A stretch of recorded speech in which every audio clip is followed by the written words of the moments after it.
Good morning, people. Today is a new makeup day and beauty, the natural beauty. But the point of the video is I'm going to have a haircut. So let's see what happens. This is such a short hair already, given that I have a little thing that I cut from the bottom. The reason for that is if I shower early, then I don't have to worry. If it's late night, I don't have to worry because my hair is already thin. If that is not enough, I'm gonna have a haircut today. So let's see what happens, okay? It will begin. And to those who subscribe in my channel, I'd like to say thank you for supporting me. One of these days, my video will be a little bit, what will be the best thing? More advanced. Because right now, I don't have the ability to edit my videos. So just bear with me. So here comes my maniniyot. Mali pala yun. Ang maniniyot, di ba taga-cut? Oh, it's a cameraman. My cutter, my lovely sister. So if something's wrong with my hair, we will blame her. But we cannot do any more. We cannot have a remediation. It's because my hair is cut already. So, let's begin. Okay. Are we okay? Do you need to, Wag naman sanang 5 lang ang views. Sana may support kayo. The before. That's the before hair. Okay, let me go around. The before. That's the before haircut. Okay. Whoop! It jump. Nahilong mga manunood ko. And by the way, we will decide if the result of this one is good, then I can post the video. Otherwise, I won't. Otherwise, it's understand. Are you professional hair cutter? Nope, I'm an X-ray tech. By profession. She is now a retired, how do you call it? Radiology tech. Radiology tech in United States of America. So guys, she's back here in the Philippines and enjoying the beauty of the Philippines. And now she has a part-time job. This one, maybe it's like a 50 pesos pay for the haircut. But her sanity, this will add to her sanity because she has something to do. She loves to cut hair. Yes, even the dogs. She's cutting her own dog's hair. Basta straight ka lang. Guys, you can see that I have a muscular soldier. So Soldier, right? It wasn't a mistake when I say muscular soldier. My shoulder. Hiwalay-hiwalay din. Oo, you're putting the pagsama-samahin ang pare-pareho. Tik-tak mo. Yeah. And I have days, guys, that I cut my own hair. In fact, this one, I cut a portion of it. I just choose which one is like flying away. I really did. You notice it's not straight. So I cut that like maybe 4 days ago. Selective ang nito. And then my son will say, Mom, oh no, you're gonna have a haircut again? Ang ikli na nga. So guys, pag maganda ang result nito, magmi-makeup ako and then I'll make another video, okay? Eto na guys, ang effect, ano bang hinahabol natin? Ang effect at ang result ay Don Solweta haircut. Very ambitious, but So that's the problem.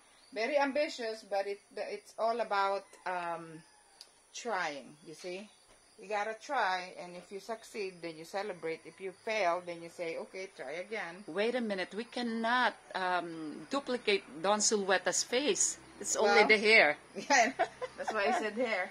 Or wait, Ayaw mo talaga net mag-ano ng ano. maybe I'm prettier than Don Sulweta. Huh, Here's guys? Here are the hair cutting tools, okay? This is it, okay? The dog and the me. Guys, that's This is literally how the dog and the me. There, Oh. that's how dog cutting hair tools. If the dog, Okay, this is a so- serious thought. If the dog has fleas, then I will have. That ayaw mo nun. I'm gonna add this, make it legit, make it look like it's really, truly But a I will hair. start to look like a dog already. But she refuses to. Oh, okay. So now this is the parlor. The wannabe. Okay. Okay. Now Alright, this is well, Connie's parlor.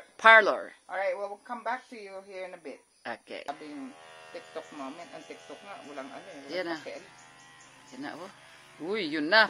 Uy, ano kaya ang magiging result nito? You know? Tapos ang ano pa, ang usual mataas. Oh yeah, that's right. My chair, guys. Okay, hold on. Let me pause. That's my chair. Okay? So then, I have to sit up tall, and then the hair cutter is having difficulty also reaching my hair, my head.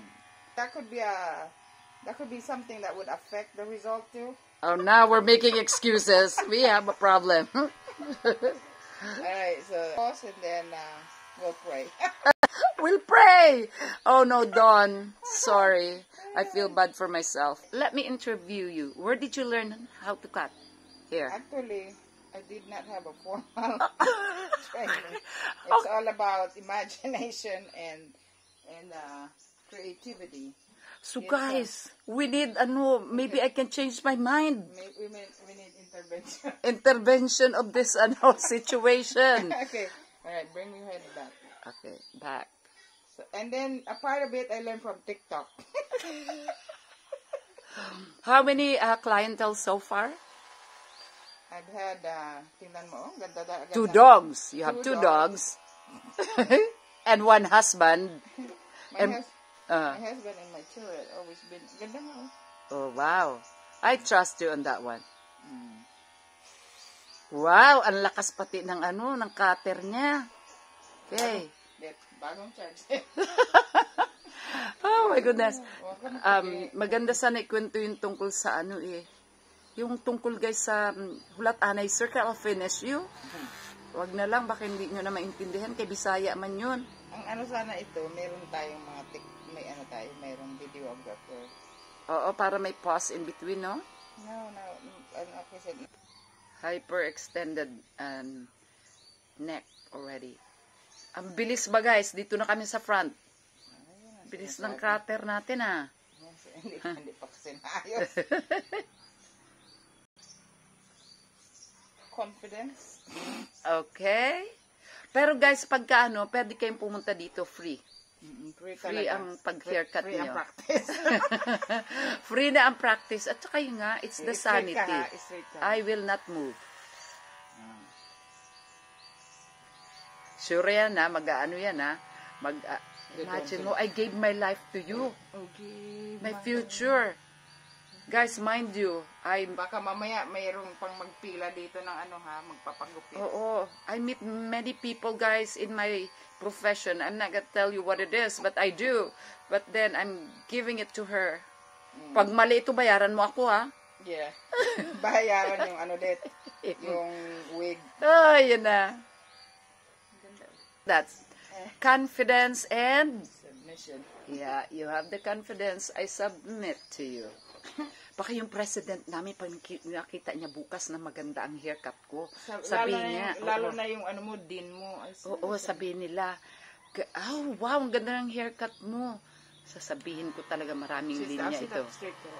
We have a problem that I think it's presented. Yeah, because at the end of the pagka na-discharge na yung discharge na yung aming cutter. So, we have to pause. Patay. And I have to do a lot of things. And you have to remember here, in our place, particularly, brownout is very common. So, okay, you better hurry up. Hurry. Huwag mong paandarin. So, guys, I'm gonna end it for now, okay? Because it's kind of long, and then we can have a TikTok short or short video about this result. Bye for now. Thanks for watching.